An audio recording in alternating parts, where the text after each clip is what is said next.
So I haven't been posting as many regular updates, especially regarding current events, but there are a lot of things still happening, so don't get that twisted. There is still a lot going on in the world that you should probably pay attention to. But I've got a lot of things on my mind and a lot of things to do, and it's hard to consistently stay in that realm of negativity while also maintaining motivation to get better prepared and take care of things that life demands, especially in the sense of quality of life.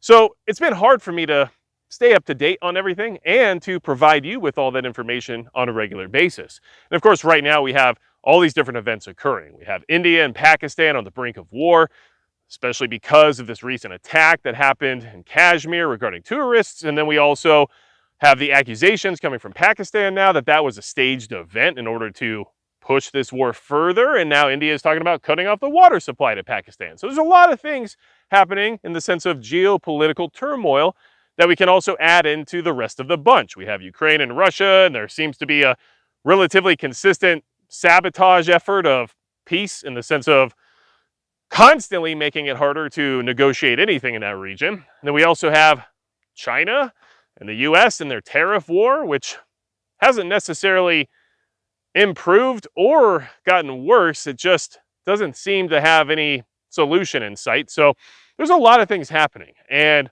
I could tell you every single day about something else crazy, especially regarding cartel activities here in the US, which is something I try to focus on, where recently over 100,000 rounds of ammunition were intercepted by police that the cartels were taking somewhere in the country, and who knows for what. So, what should you be focused on? Because there's so many different things happening. And these wars around the world could just get worse or break out even further at any point in time, especially in the Middle East, where we know Iran is going to be something at some point, I would assume. So you need to ask yourself a question. The thing that I'm focused on, or the thing I'm so concerned about, how would it directly affect me in the immediacy of it getting worse? And then I want you to ask yourself a couple other questions where you have to look back in time. How has the war in Ukraine affected you directly?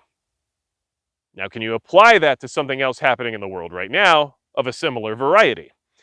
How were you affected during the supply chain collapse in 2020? What affected you the most during that time? And how could you apply that to the potential trade war between China and the US not having a resolution and continually getting worse? And how will you act accordingly thereafter? With the situation regarding Iran, during the events of October 7th and everything thereafter, how did it affect you directly? And some of you might be from that region watching this video right now, so that would be something that would be affecting you very directly. However, if you're in the US like I am, what did it actually cause in your daily life? And how can you apply that to future scenarios that are similar? Now, of course, there's lessons to be learned from all these different scenarios. Like with India and Pakistan right now. If India was to shut off the water supply basically to Pakistan, how would that affect the people there? And how would that affect you if your water supply was suddenly shut off? What would you do, especially as a farmer, let's say, who needs irrigation to keep their crops growing and to produce? Suddenly you don't have access to the water supply. Where do you pivot? Where do you turn? So these questions that we can ask ourselves about these events are good things to consider, and we can learn from them. But we should also be careful about hyperfixation on said events solely for the purpose of getting into the negativity of it all. And that's hard for me to do sometimes. I get hyper-focused, I get very negative, I see the way things are going, I have a very cynical outlook about the way things are headed, and then it's hard for me to be motivated to do anything positive. And things that are positive obviously could be related to preparedness, getting more supplies stocked away, learning more skills, creating redundancies or levels of production, and then also having that peace of mind that comes along with it in case something happens. Well, of course, there's positive aspects of that. But if you're only preparing out of negativity, it can hurt your mindset and it can create more harm than good, especially when it comes to decision making. Because you start to prioritize things with this idea of almost nihilism going on in the background that you might not be aware of. And so you make decisions strategically based off of the fact that all these bad things are happening. And sometimes you find yourself in a situation that you really don't need or want to be in. And so I've been struggling with that a little bit lately, which is why I've had to take a break from the regular, consistent posting of current event related news. Because the more I found myself diving into it and the more I tried to figure out what was happening, well, the less I was taking care of things that really mattered. For example, there's a lot of projects I have that I want to get done regarding preparedness. But I also need to fix my roof because the wind decided to rip off some shingles and exposed some water damaged framing that needs to be replaced. I'm not a roofer. I'm not even a construction worker. I'm not going to lie to you. I was raised in the suburbs and I don't really have a lot of experience in that department other than I at least know how to use a power tool from time to time. So that's going to be a project. It's going to cost money. It's going to take time. It's going to take a lot of energy. And yeah, you could try to apply it to preparedness if you wanted and say, well, maintaining your home and taking care of things so that if there ever is a collapse, you don't have to worry about sourcing materials or anything along those lines at that point is a good idea. And I 100% agree with you.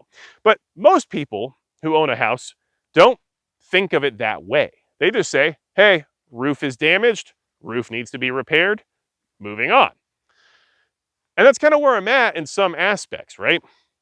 I've got to spend time with my kids. I've got to spend time with my wife. I've got to make sure my family is well taken care of and happy and that they have a good quality of life. And that also takes time, energy, and effort. And everything I do for preparedness and every minute I spend digesting extremely negative news or talking about things that might not even affect me directly at any point in time is another minute that I didn't spend doing any of those other things that probably, at least in my opinion, should take priority. And so I'm more making this video as a way to express my feelings about it all right now with you so that you can be aware of the fact for why I don't just put out a video every single day that something bad happens. And for your sake as well to maybe learn from my situation. I mean, I do this full time. Like this is my job, right? So I benefit if I actually dive into all that stuff and then report back and do all of the usual YouTube things. But I just can't be overly motivated to do that right this second because it's just been a very long process of doing so that has eventually led me to the situation I'm in now, which is, I guess, what you could say a little bit of burnout. And I was just feeling it mentally that I was just negative, man. I was just negative. And I was making bad decisions sometimes because of allowing all those external scenarios affect my ability to properly act.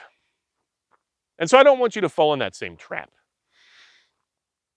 Does that mean that I'm changing anything about what I do or anything along those lines? No, I'm not trying to say anything like that. I'm trying to just share my personal situation with you right now. So that way, if it applies to any of you out there who are feeling the same way, you can at least understand that other people, even in my position, have similar feelings from time to time. And that it's okay to just turn it off for a minute if you need to, or do other things, or maybe cut back, right? Change the ratios of how you prioritize things in your life. It's okay to do that. And something I'm going to work on in the future here, and I'm not sure the timeline on it or anything like that, but there might be a number, right? There might be a reasonable place where you can basically stop if you wanted to when it comes to preparedness. Like, at what point are you fully prepared? Most people say, well, you never are. That's true. But at what point has your investment reached a certain level, the investment of time, energy, resources, and everything else, where you're at the point of diminishing returns, even if something bad happens, versus the likelihood equation of that thing happening versus what you could have accomplished in that time had you spent more time, energy, and resources on other things that are more real, I guess, or important or prioritized. So, is this video basically bad for business on my end? I guess you could say that. But it is the truth. And it is how I feel right now. And I am struggling a little bit, to be honest with you. So, listen, the gun content, I enjoy it. I like it out in the range. I like shooting. It's one of the ways that I de-stress. And I also just enjoy all the information and metrics and everything else related to ballistics and firearms technology. And it gives me something to focus on that isn't negative. I mean, I guess it can be depending on what circles you're in. But in general, I just like it. And this Beretta A300 Ultima Patrol, well, it's going to get put through its paces and possibly even bring back my enjoyment of shotguns, because although I would say pump shotguns are utterly reliable, they can shoot any load, and they're very friendly to a austere long-term SHTF scenario, they're hard to operate and hard to use, especially for anyone who doesn't practice with them regularly. Whereas a semi-auto, as long as it's reliable and can shoot a wide variety of loads without having to, well, change a bunch of stuff or worry about whether or not it's going to cycle, is probably more user-friendly and probably a better choice at this point in time if models like this hold up and perform as advertised. So just be aware. That's why I like doing some of this stuff, and that's why I wanted to talk to you all about this. It just is what it is, right? Let's pop off a couple rounds together because, well, these will be the very first shots out of this gun, and I'll just share that with you because why not? I think we'll have a good time with it.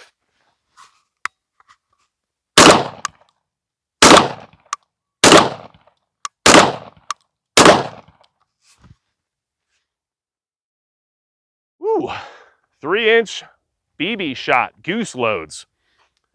Maybe I should have gone a little softer on the first run, but it ran fully reliably and it felt pretty good to shoot. So, stick around. I'm still going to talk about things that are important. I'm still going to talk about things that are relevant to preparedness, and I'm still going to shoot a bunch of guns. And if you don't like that, I get that too. And that's cool. But you know what? Life is short, man. And we got to still enjoy the things we can get some positivity out of while getting ready for all the negative stuff that is out of our control and may not even affect us directly if we're being honest with ourselves. So, go to magicprepper.com. There's stuff there. There's all kinds of things that I can offer you if you want. I've got a workshop on how to do YouTube. If that's something you want to do, and you want to do it with guns and other things related to the preparedness genre, well, I'm the only guy in the genre that's going to teach you how to do it directly involving all the challenges and obstacles presented by these types of things. And I also have all kinds of sponsors and affiliates and discount codes and stuff like that too. And you know what? That stuff helps me out, helps my family out, and I appreciate it. And if you're willing to support me, I mean, thank you, because all of your support is the only reason I've been able to do what I do. And it's the only reason I've been able to keep up with the consistency of discussing all that negative stuff for so long. But right now, I'm trying to provide you with better value than just what's bad. And that value is on its way. I've got some great videos I'm working on that are conceptual, philosophical, and give you actual reasons and actual solutions for why we do the things that we do. But let me know in the comments. You can tell me if you want. If you'd rather have like a daily doom and gloom, why everything sucks kind of video from me, and that would be a better situation for you and me, like mutually, well then tell me about it down below and I will consider it. Because you know what? I couldn't be here without you, and if that's what everybody wants, then I shall provide. But for some reason, I don't think that's what everybody wants, because you know what? I don't personally want it. And even though I support the preparedness community here on YouTube and everybody that puts out videos and everything else, and I really appreciate the amount of networking and community building that's been going around, if you're putting out a daily video where all we talk about is everything sucks, but we don't really talk about anything positive or solutions based, then I don't know if I can watch it. At least not every day. Because I got stuff to do, man. And I'm just tired, all right? Well, this is probably the worst video I ever made, but welcome to the channel if you're new here. And that's going to be it for Magic Prepper.